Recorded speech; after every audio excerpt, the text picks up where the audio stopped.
You're listening to the St John's Diamond Creek podcast. This episode presented by Associate Minister Kirk Mackenzie.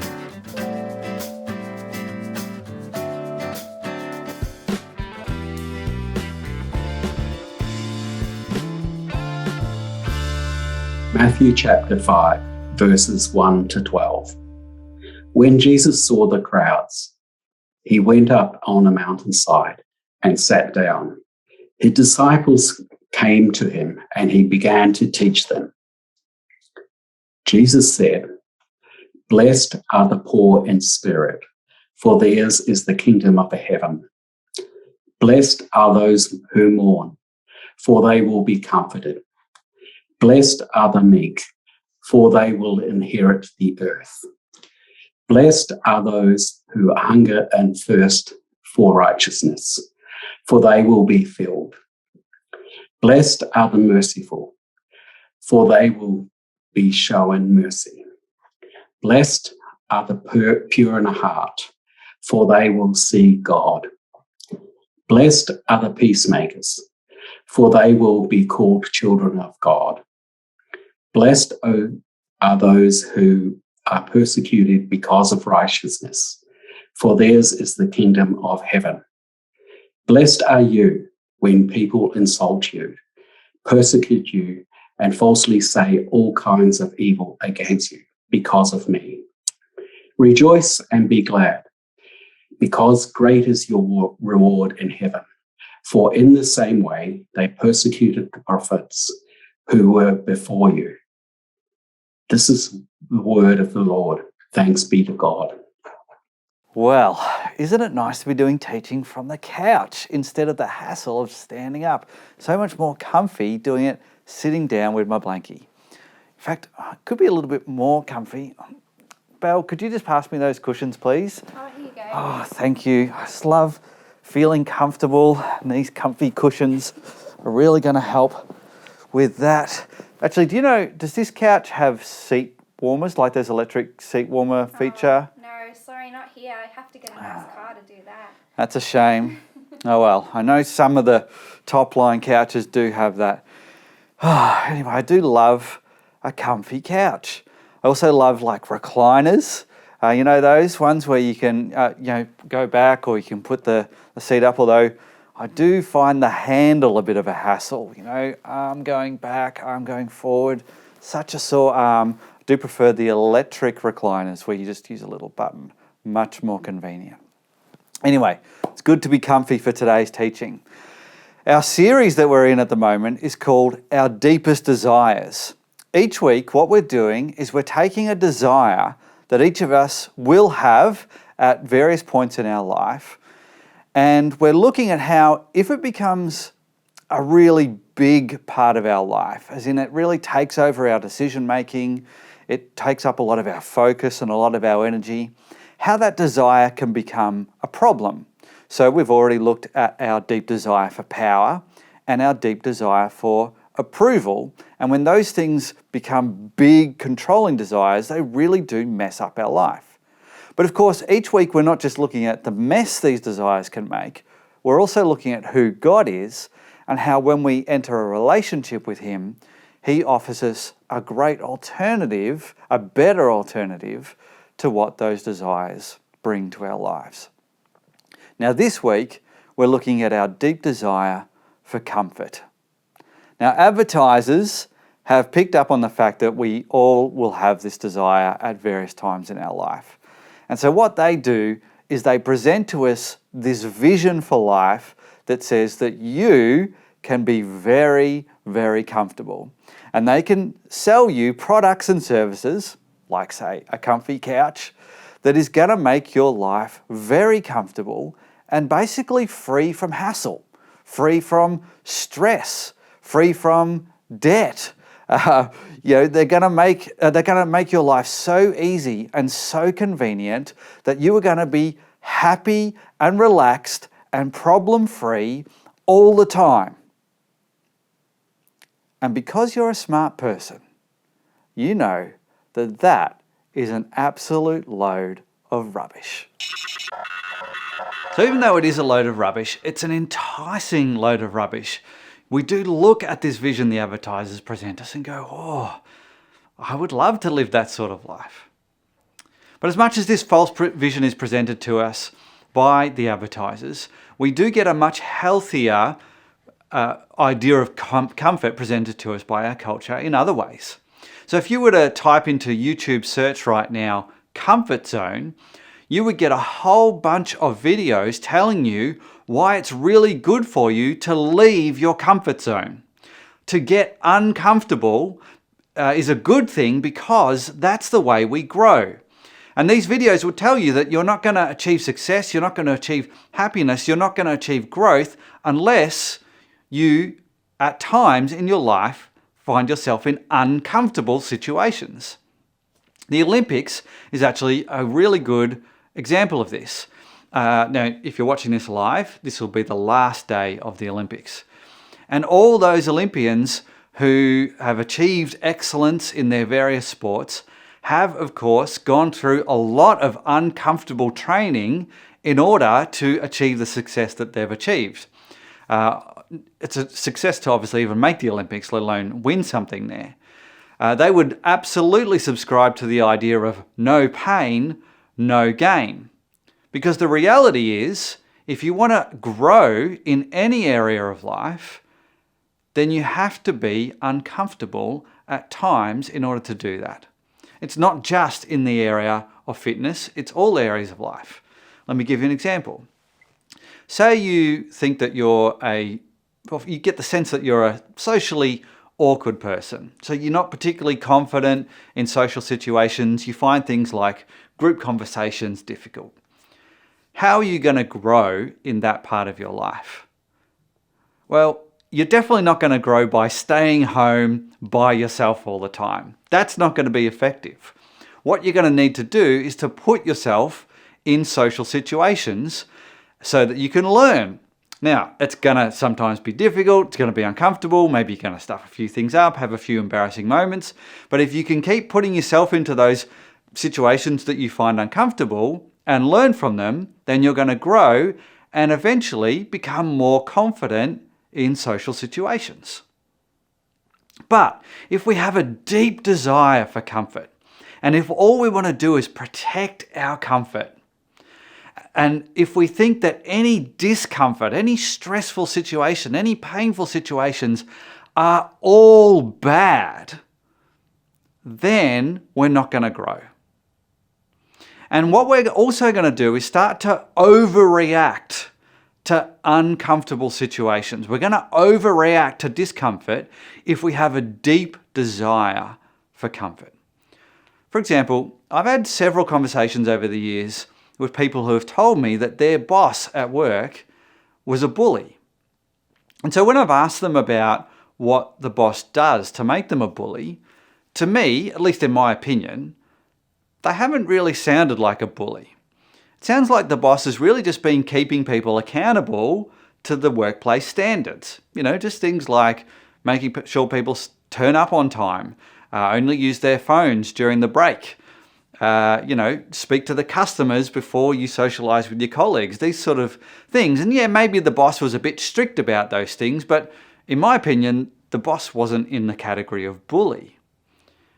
But this sort of thing can happen if you have a deep desire for conflict and then you find yourself in an uncomfortable situation, like your boss correcting you or critiquing you at work, then you might have an overreaction. Instead of going, oh, okay, this is some negative feedback, but it's an opportunity for me to grow, you might overreact and go, I'm being bullied in the workplace. So what can happen when we have this deep desire for comfort and it gets out of hand is that we start to miss out on opportunities to grow and we miss out on the good things in life.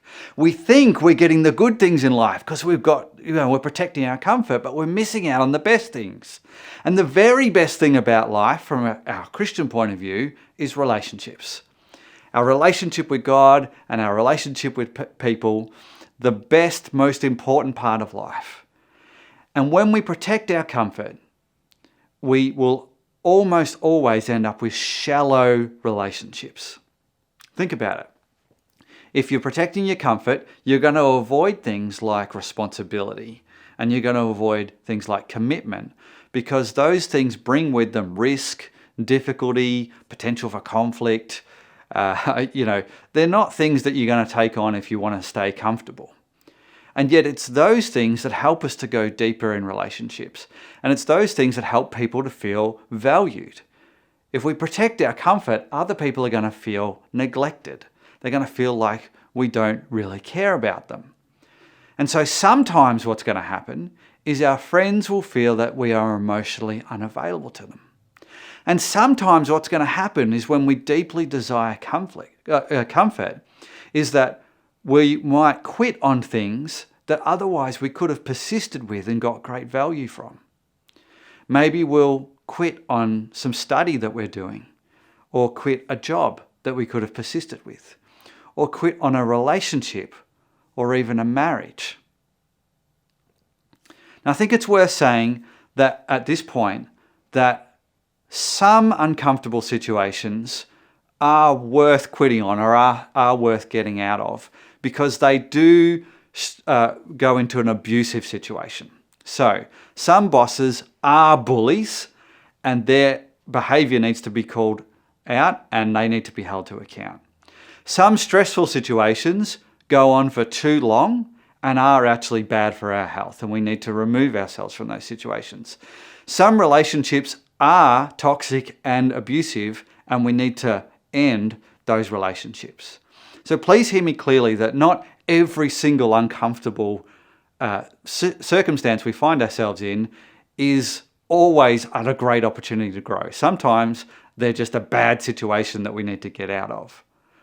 But can we just have that maturity to realize that both can be true? That some situations are abusive and bad, and we should remove ourselves from them.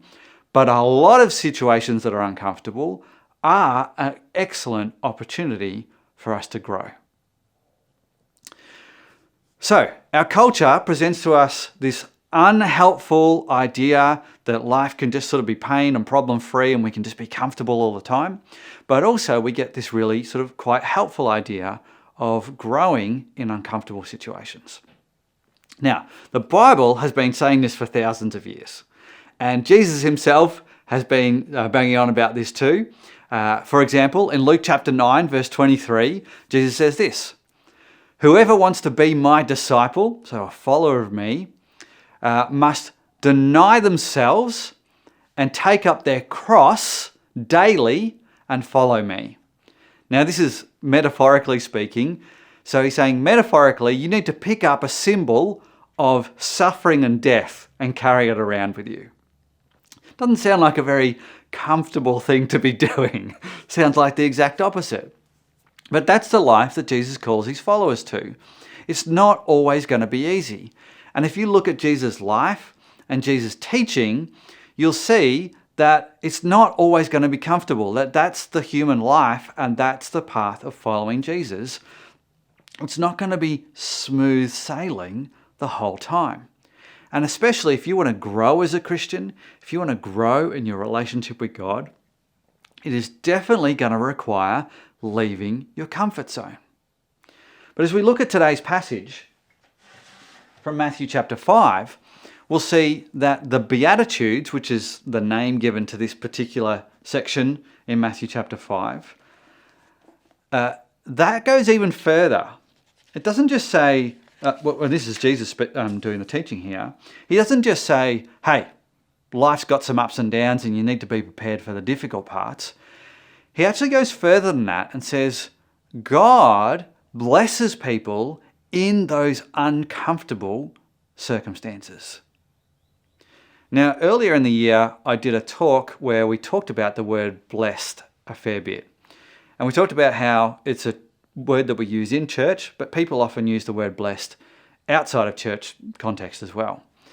And that if you ask 10 different people, you might get 10 different definitions of what the word blessed means.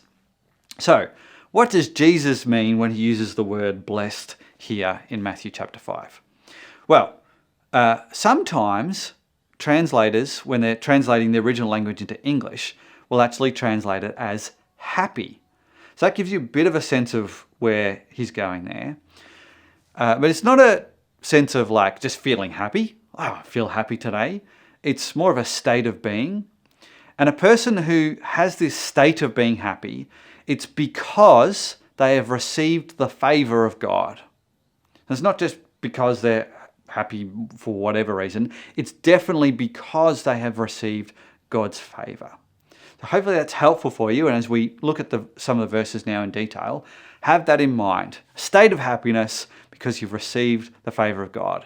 And that's not perfect. There's lots of word study on this and so on, but that's probably a good summary. Okay, let's have a look at some of what Jesus says here as people are blessed. Verse 3, blessed are the poor in spirit, for theirs is the kingdom of heaven. So when we think about human kingdoms, usually we think about the rich and the powerful being on top of the pile there. But that's not the case in God's kingdom. It's actually the poor who are going to be in control of the kingdom here, or at the top of the pile in the kingdom. And in particular, the poor in spirit. And so you go, when you think of someone who's poor in spirit, you probably don't think of someone who's got a pep in their step. Someone who's on top of the world today, who's having a great time of it. You're probably going to be thinking of someone who's going through a tough time, who's got troubles in their life. Now have a look at verse 4. Blessed are those who mourn, for they will be comforted.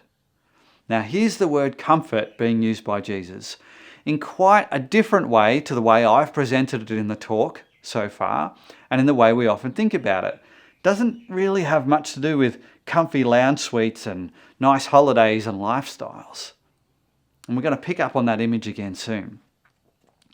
But also, the people who are being comforted here are those who are blessed, are those who mourn, people who are grieving, who are experiencing loss, or perhaps regret for something that they have done or been a part of in the past.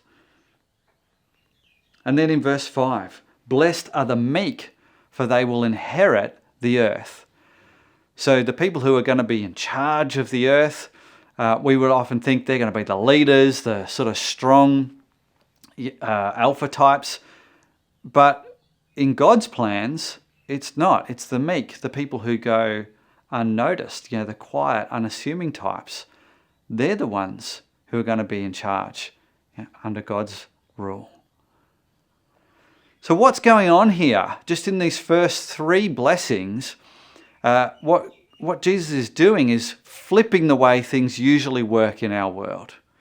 Things are upside down. Dallas Willard, who's done a lot of teaching on this particular section of the book of Matthew, and I'd highly recommend looking him up on YouTube and looking up some of his books, some great stuff. He says this, I'm paraphrasing him, but God blesses people that the world believes are missing out. God blesses people who the world believes are missing out. And we see this as we work through the other verses to a greater or lesser extent. From verse 6 through to verse 9, we might feel a little bit more positive about those, particularly if you're looking at it from a Christian or a Jewish religious point of view. But you would still say those people are not at the top of the pile when it comes to society, particularly in a society like Jesus where the Roman Empire was ruling. And then when we come to the end of the list, verses 10 and 11, you're definitely not thinking that these people are having a great time. Let's have a look. Verse 10, blessed are those who are persecuted because of righteousness, for theirs is the kingdom of heaven. So persecuted means you're being bullied and attacked. And then verse 11, he speaks directly to his disciples who were with him at the time. Blessed are you when people insult you, persecute you, and falsely say all kinds of evil against you because of me. So it's a blessing to have all that horrible stuff happen to you and to be in those very uncomfortable circumstances. Again, Jesus tipping things upside down compared to what we would normally be thinking in day-to-day life. This is how God works. And Jesus was always teaching this way, and this is how he lived as well. He always went first to those who were uncomfortable. living in the most difficult circumstances. And this is actually how I've seen God work in my time as a Christian. Whenever I've heard people talk about how Jesus has worked in their life, whenever I've heard people tell the story of how they've become a Christian, then it's nearly always in the hard times. They tell how Jesus has worked in their life during those most difficult times. And it also makes sense of why Jesus came to earth in the first place. You see, we don't worship a God who's like some distant landlord who just, never really spends any time with us and then just checks in every now and then to make sure we're worshipping him properly and then leaves again. That's not how God works. He came to earth as one of us. He has lived life as a human being, gone through the ups and downs of life that we all go through, so that when we do go through those difficult times in life, when we experience trouble, when we are mourning, when we are grieving, when we feel like we are going unnoticed, when we do feel like we're acting the peacemaker in a difficult conflict situation, he's been there. He gets it. He has had a similar experience as us. So we need to lose the idea that God only blesses us by smoothing the road out for us and getting rid of all the problems and just making life super comfortable. In that sense of things, that's not how he's ever worked. He never promised to do things that way. In fact, he's got a totally different way of comforting us, and that is to be with us during the difficulties. So let's ditch the idea of comfort that I sort of presented at the start and the advertisers present to us, of convenience and easiness and relaxing and that sort of thing. And let's try and use some different images. And I want to present two to you today. They're not perfect images, but they're much more in the direction that I think would be helpful. The first image is, picture for yourself a small child who's hurt themselves and they're crying and they're looking around for their parent, and then they find them and they jump into their parent's arms and their parent holds them tight and speaks quietly to them loving words. And as they hold them tight and calm them, that child experiences the comfort of their loving parent. Or how about this? An adult experiencing some sort of tragedy, maybe some shock news of loss, and then they experience the embrace of another adult. Someone, maybe they're not even talking to them, but just by their physical presence, letting them know that they're not alone, that we're here with you, that we're going to journey with you through this tough time, and we're going to be a comfort to you during this time of loss and difficulty. This is the sort of comfort that we receive from God. This is good comfort that we should desire as we experience the ups and downs of life. And it's a much more helpful image because it's not a comfort that we build for ourselves and then protect. It's a comfort that we receive from somewhere else and that ultimately we receive from our loving Father. There's one more thing I want to say about this comfort that we receive from God, and that is that it's both present and future. You might have noticed this in the language of what Jesus says. In verse 3 and in verse 10, the blessings here are present. So for example, in verse 3, blessed are the poor in spirit, for theirs is the kingdom of heaven. And again, he uses the language in verse 10, theirs is. There's a sense that the blessing is right now. But then in verses 4 to 9, there's a sense that the blessing is coming.